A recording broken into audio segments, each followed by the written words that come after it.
Hello guys, so usapang PBA tayo. So pag-usapan natin itong commissioner ng PBA na si Willie Marshall kung saan mananatili pa itong commissioner ng PBA. Siguro pinagbotohan nito ng mga PBA Board of Governors, no?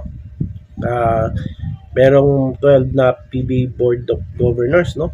Representing 12 teams ng PBA. So siguro pinagbotohan nila at gusto pa rin nila itong si Commissioner Willie Marshall. So I think itong mga fans ngayon, no?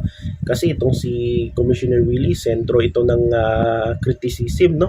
Ng ibang PBA fans. Siguro, bakit kaya siya kinikriticize? Unang-una, yung mga controversial na trades dyan, no? Yung mga unfair trades kung saan ang nakikinabang lang dyan yung mga malalakas na kupunan, no?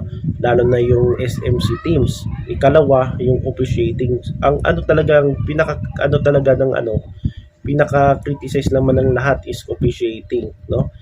Yung mali-maling pagtawag, no? So, yun. Ganyan talaga yung trabaho ng commissioner, no? So, araw-araw, palagi mo makikita sa venue ng PBA. Yan talaga yung role ng commissioner. So, yun ang trabaho nila. So, itong si Com Willie ay still pa rin commissioner ng PBA. So, ilang taon na itong si Com Willie? So, I think nag-start siya noong 2018. So, dati as ano to siya, no? Media Bureau Chief, tapos parang second commissioner, tapos hanggang naging commissioner na ito ng PBA. So matagal na ito si Com Willie dyan sa PBA, no? 2018, so ilang taon na? 2025. So mahigit 7 years na, mag 7 years na si Com Willie sa PBA. Baka may balak pa ito mag 10 taon o di kaya mag-break yung longest tenure as commissioner ng liga, no? Itong si Com Willie. So maraming fans ang talagang hindi gusto dito kay Com Willie. Ako naman, nothing against Com Willie, pero kung may akin ano lang naman constructive criticism, no? So minsan agree ako sa mga niya, pero hindi naman lahat, no? Medyo meron din akong concern, no? Lalo na sa PBA, no? Of course, mga officiating, hindi natin maiwasan yan, no? Yan yung talagang concern ng maraming PBA fans is officiating at yung mga game rules dyan, no?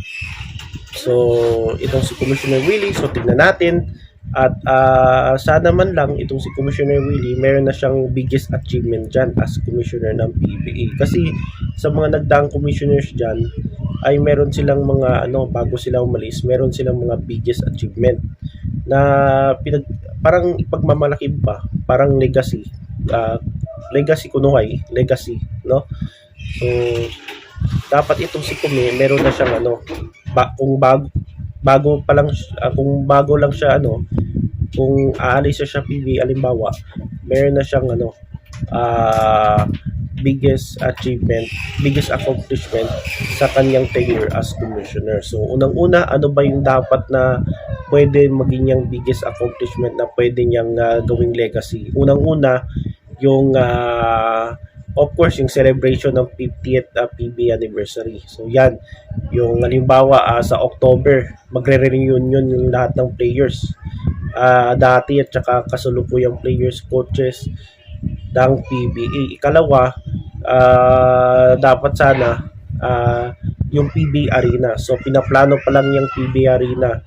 So yung PBA magkaroon na sila ng sariling court, no? Hindi na sila palagi doon sa Araneta, sa MOA. So meron na silang pinaplano na PBA Arena. So sana matuloy na yan. Ikatlo, yung expansion team. So si Kumi, open naman siya sa expansion teams. Sana nga at least isa, no? Kahit isang expansion teams o dalawa, no? Sa ngayon 12 teams pa lang ng PBA. Ngayon, kung madagdagan yan, kasi 13, 14 hanggang 16 na teams, no? So yun. Tapos ano pa bang mga biggest achievement niya? So mga pinaplano din ng PBA ngayon, meron silang games sa October ata sa Dubai, no?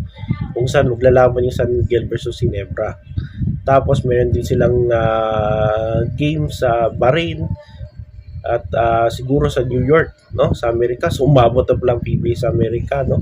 So yan yung abangan natin sa PBA. So hindi lang dito sa Pilipinas, pati na rin sa buong mundo, no. Pumupunta na rin yung PBA. Of course, yung mga OFWs dyan na marami dyan nag sumasbaybay dito sa PBA sa internet. So opportunity nila yan na talagang to lalo na sa Middle East dahil lang PBA pupunta sa Bahrain, pupunta sa Dubai. So yan guys, ang latest development dyan sa PBA. So ikalawang topic natin, so merong post dito siguro dahil pinagmitingan ng PBA board yung kanilang mga plano, no, this 50th season. Ito namang si Snow Badwa, so nothing against Snow Badwa, di naman ako against sa kanya, pero in fact sinuportahan ko yan, no, nung naban yan sa PBA kasi alam ko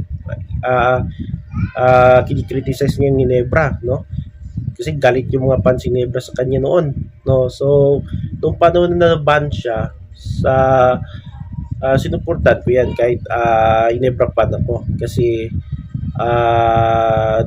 lahat naman tayo may karapatan magsalita, no, freedom of expression. So I think hindi niya deserve maban sa PBA. So ganyan talaga yung trabaho ng mga nasa media na katulad ni Snow Badwa. So ito si Snow Badwa, meron siyang post about dito sa PBA, siguro yung sa meeting nga ng PBA board. So sinasabi niya dito sa post paano gaganda ulit ang PBA. So di ko na lang isa-isahin ito. Meron siyang yung concern niya about dito sa sister teams. So yung mga sister teams, so concern ba siya? Nagbibigay siya ng payo or may sama siya dun sa sister teams? Alam ko di ba? Or galit siya dito sa isang very siguro powerful na PBA board, no. Itong si Coach Alfrancis Chua. So I think kung galit ba siya ngayon kay Alfrancis Chua so issue nila yan, no. O wag sana idama yung company, no. Kung issue niyo yung dalawa yan, sana wag niya idama yung company, no. So ako naman hindi ako against sa sister team sa totoo lang. Kasi pag mawala yung sister team dyan, so mawawala din yung Ginebra dyan. Baka mawawalang baka kukunti lang manood ang PBA kapag inalisan mo yung sister teams. Kasi di ba? Ako hindi ako against sa sister teams, pero I think naging issue na yan dahil medyo overpower na sila dyan sa sa PBA. So hindi naman bago yung sister teams, no.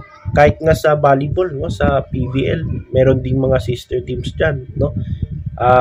Ilan lang diyan yung independent teams lang, no. So sa PBA merong dalawa, yung SMC at MVP teams. So tatlong SMC teams at tatlong MVP teams. Pero sana ang suggestion ko lang, dapat itong mga sister teams, of course, kung alibawa itong Converge, lalagay din sila ng isa pang team na under sa kanilang owner, no, yung isang company. So dapat sana dalawa lang, no. Dalawa lang na wag lang maramihan, no. Dalawa lang, at least dalawang expansion team, ay dalawang sister team. Sa ngayon yung MVP at SMC tatlong sister team no.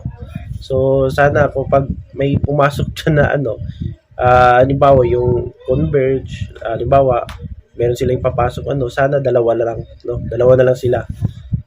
Yun yung suggestion ko para pumasok din yung mga ibang company ng PBA na gusto maging part ng PBA. So yun yung suggestion ko. Pangalawa, kung sister teams ka, dapat may sarili silang owner. Kahit sister team sila, meron silang sarili na owner, team owner. So halimbawa sa MVP group, so ang pinaka owner talaga dyan si MVP. So meron siya 3 teams sa PBA, no? TNT, Meralco, Index. Dapat kada teams merong may co-owner. So, halimbawa, owner si MVP, merong co-owner. So, yung mga subsidiaries niya, dapat meron ding mga sariling co-owner. Para hindi para makikita mo at independent kahit sister team sila pero nagsasarili sila. So, yun dapat para hindi mawala yung issue na 'di ba? No. Parang 'di ba kapag finals, halimbawa playoffs finals lalo na playoffs lalo na pag finals, 'di ba si MVP lagi nanonood. Depende kung sino yung mga teams niya na pumasok sa finals, sa playoffs. Paano kung dalawang 'di ba? So dapat sana sa isang team na mag-sister team, dapat may sariling owner, no? Yun yung suggestion ko sana. Siguro meron pero I think wala pa rin, no? So yun. Yun yung isa pang suggestion ko. So ano pa yung mga sinasabi niya dito? Balansin ng mga teams, no? So of course, balansihin. Agree ako diyan, no? Lalo na sa mga trades, no? Dapat sana fair trades naman sana, no? Halimbawa yung sa trade sa Converge kung saan ay ititrade nila sa Ginebra. Halimbawa yung trade ngayon yung Ginebra at Converge. Ginebra gusto nila pakawalan si Maverick Amisi. Pero itong Converge gusto niya itong si Maverick Amisi. Pero iba yung demand ng Ginebra. Ang demand ng Ginebra, first round pick at siguro Sonny Winston, mga ganon. Pero yung Converge hindi pumayag. Pero gusto nila sa Amisi. Yan yung halimbawa guys So yun, 'di ba? Kung fair trade, dapat sana kung iti-trade mo isang star player, pwede ang palit diyan star player first pick. Parang ganon, pwede na yun sana, no? Balance na yun.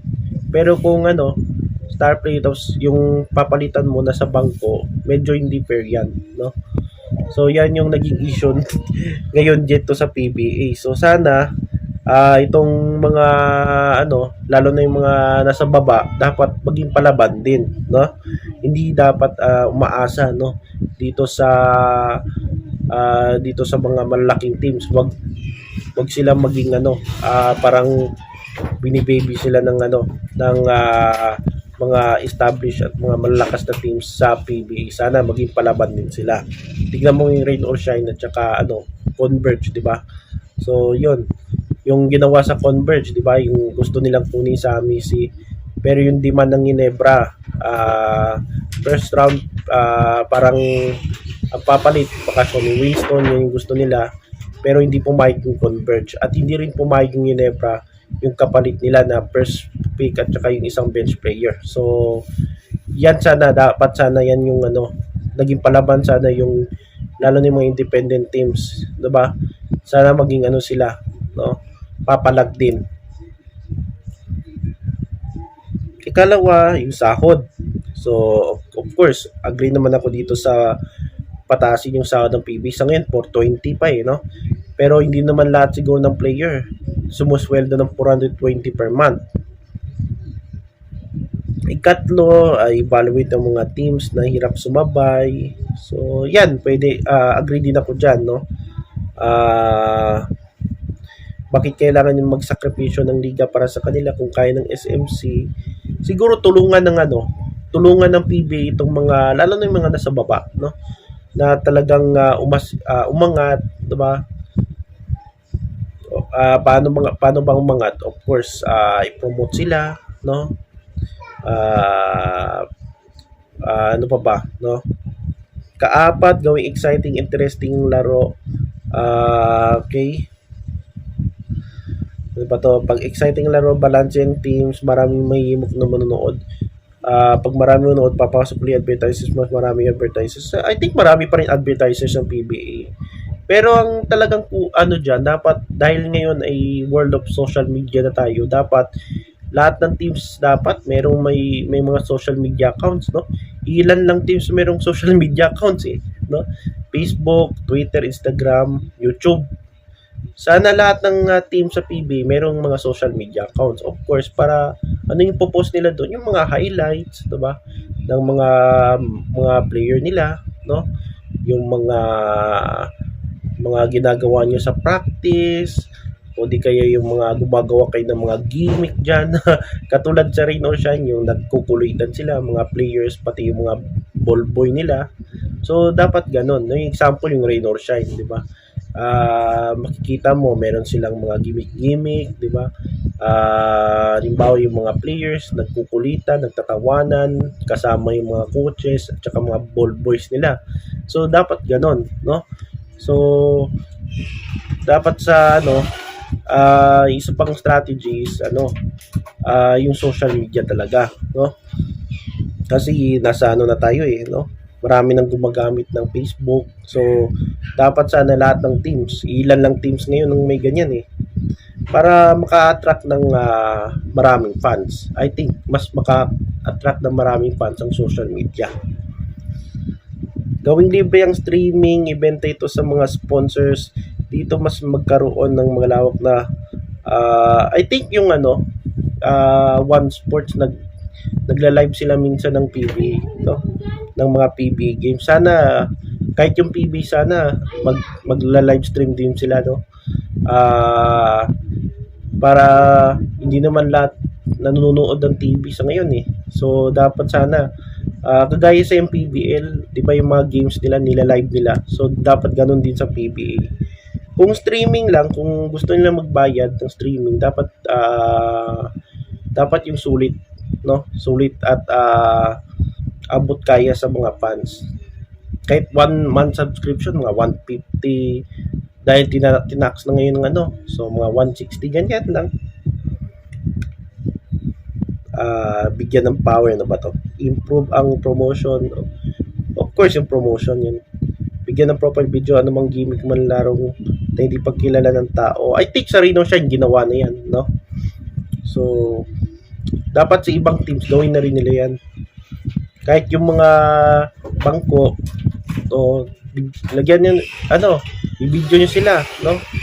So, kilalanin sila kung sino sila. Yun, ganun. Tapos kumakanta sila, sumasayaw sila, no? Kasi uso na yung mga TikTok di ba? At saka dapat yung mga vloggers naman, kasi sa ngayon kunti na lang nagba-vlogger about PBA, no? Ako na lang ata. Ilan na lang yung si Kratos nga, di ba? Vlogger din 'yun. Parang hindi na ngayon, no? Ewan ko kung na-hack ata yung YouTube niya. Pero nakikita ko sa puro politika na yung pinapost niya. Ganon din si Models of Manila. Ganon na rin. No? So, mga Inebra fan yun. So, kung ilan na lang kami Inebra fan na nagbablog. So, dati marami nagbablog PBA, di ba? Yung iba nga YouTube na YouTube channel pero lang, voice over lang. Pero ngayon ilan na lang. Siguro dapat itong i-allow din nila yung 'di ba? Yung media company na nagpapalabas ng PBA, dapat i-allow din nila yung mga vloggers, no? Na hiramin yung kahit 1 minute na video ng laro o moves ng isang player, no? Kasi maganda sa yung meron kang nagsasalita, 'di ba? Makikita sa video pero meron ipapakita diyan na yung mga galawan diyan sa galawan ng mga players, yung mga laro nila. So at least mga 1 minute lang, no? Sana payagan yung mga ganyan, no? Para mas malakas yung PBA at mapansin din yung lalo na yung mga maliliit na kupunan dyan sa PBA. So yan yung suggestion ko. Sana para pag yung PBA kasi kapag maraming vlogger guys, no, maraming influencers, so mas lalo kikita PBA. Hindi lang kami, mas lalo kikita PBA, mas lalo kikita yung network, yung kung saan pinapalabas yung PBA, kikita din yung mga influencers, vloggers. So yan sana yung para lumakas yung ating PBA. So yan guys, Una, pinag-usapan ko si Commissioner Willie. Siya ngayon yung magiging commissioner. So, meron silang plano, out of town games, yung mga games sa ibang bansa. Meron din silang invitational ata, pinaplano. Mag-guest sila sa teams mula sa Asia. So, I think, meron isa sana, pero I think merong liga siguro yung ESA. Ano yun? EASL ata, yun no? So, mukhang umatras ata. So, meron pa rin mga Asian teams na na interesado pa rin na mag-join sa PBA. So, sana nga, yung isa pang suggestion ko sa PBA, sana iksian nyo yung conference nyo, no? Yung one season nyo. So, para yung ating national team ng Gilas Pilipinas makapractice sila ng at least 2 buwan. So, halimbawa, magsimula PBA October, dapat matapos na siya by April, no?